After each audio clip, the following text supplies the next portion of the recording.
I'm Jandy, book fanatic. Welcome back to my channel, and today I'm going to do my spring book haul. The first two books I want to talk about are two books in the same series, and those are The Young Elites and The Rose Society by Marie Lu. I already had the third book in the series, The Midnight Star by Marie Lu, but I bought that one because I only still had to read the third book in the series, and then I just bought that one for that purpose, and I read the other two as ebooks. But then I really wanted these, so my boyfriend bought this one, The Young Elites, to read for himself because he wanted to start the series, and then I bought The Rose Society, so we have the completed series now, which I'm very excited about because this is one of my favorite trilogies / series of all time. The Young Elites is about a girl called Adelina, and throughout this series she becomes a villain. Adelina is a survivor of the blood fever, and because of this blood fever, she has a scar all over her eye. And in this world, people with the powers that Adelina has are called Malfeados, and Malfeados are abominations. They are outcasts from this society.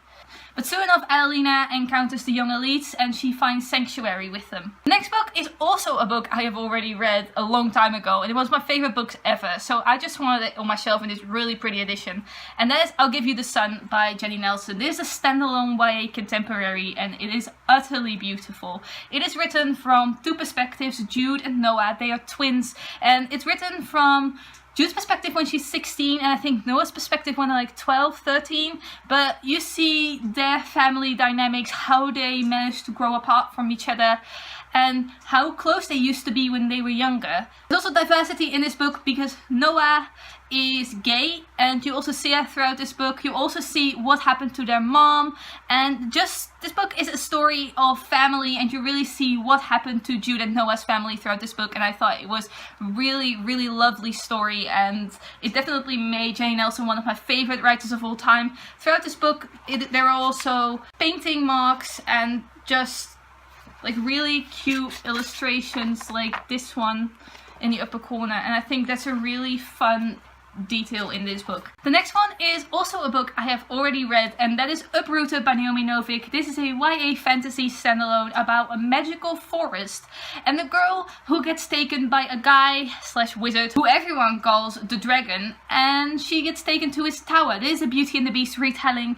Every 10 years a girl has to be taken to the dragon, and in return he promises his protection to the villagers surrounding his tower. Our main character is his 10-year sacrifice, I guess, and you really see the dynamics between this wizard and this girl, and everything that spirals out of control with this magical forest, who is actually the villain of this story, which is really cool. The next book is one I haven't read yet, and I actually got recently from my boyfriend, and that is Neverworld by Marisha Pessl. This is Marisha Pessl's newest release. It just came out at the beginning of June, and I cannot wait to read this. As you can see, this is the beautiful UK paperback edition.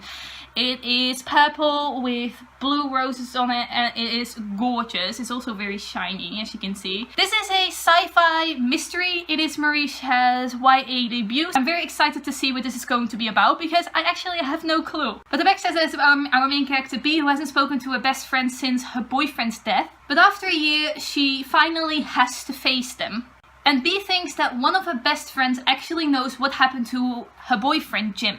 And it all ends in a mysterious man knocking on the door to deliver them a world-shattering message. That's what the back says. I have no clue what this world-shattering message is, but I cannot wait to find out. But I think this is a book where some sort of time travel plays a part in it. It actually says that time backbends, so I'm not entirely sure what that entails.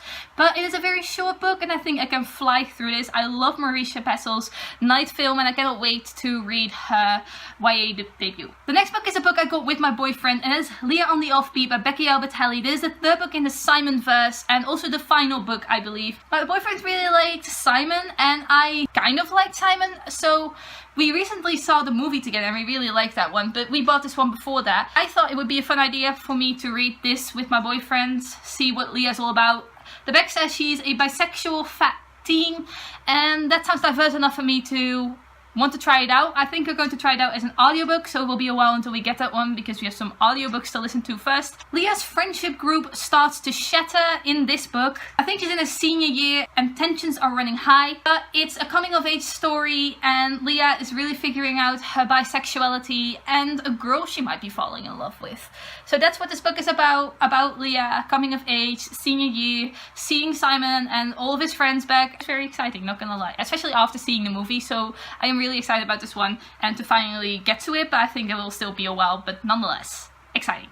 A book I am not so excited about is A Long Way Down by Jason Reynolds. I already read this one. It is a beautiful hardcover I got for my boyfriend as a gift, which was very sweet of him because I really wanted this book and I was looking at it in bookstores and I really wanted to read it. It is a book written in verse about a guy whose brother gets shot to death and he is stepping into this elevator in this building with a pistol. He's going to kill the person that he thinks killed his brother. That's what this book is about. And people who are supposed to be dead stepping into the elevator and telling him it's a bad idea and stuff, and just his memories coming to haunt him.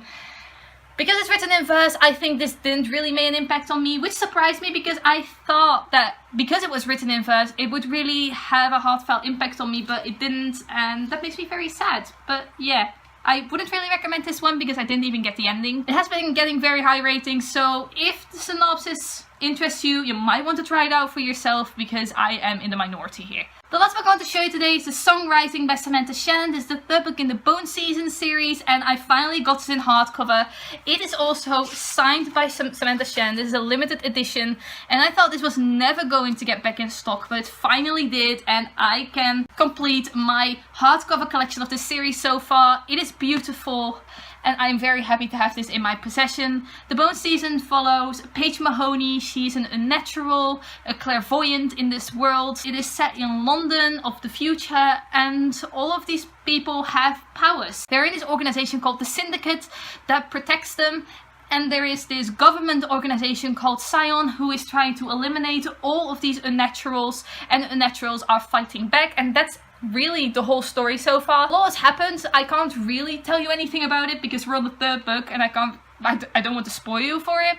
But in the first book, a lot takes place already. It's really about Paige getting shipped off to this prison world and trying to fight her way back out of it, but the first book takes place in this prison world all throughout it and I thought it was super interesting. The world building is on point in this series and I definitely want to continue on with it. I'm actually currently reading this, as you can see from the bookmark, and I'm almost done with it. I have 50 more pages and then I have to wait like all others for the fourth book, which I'm very sad about, but I am glad I still have those 50 more pages to read. This is my spring book haul. Let me know down below what books you managed to buy in spring, or did you read any of the books I just mentioned? I would love to know your opinions on it. Thanks for watching. Goodbye!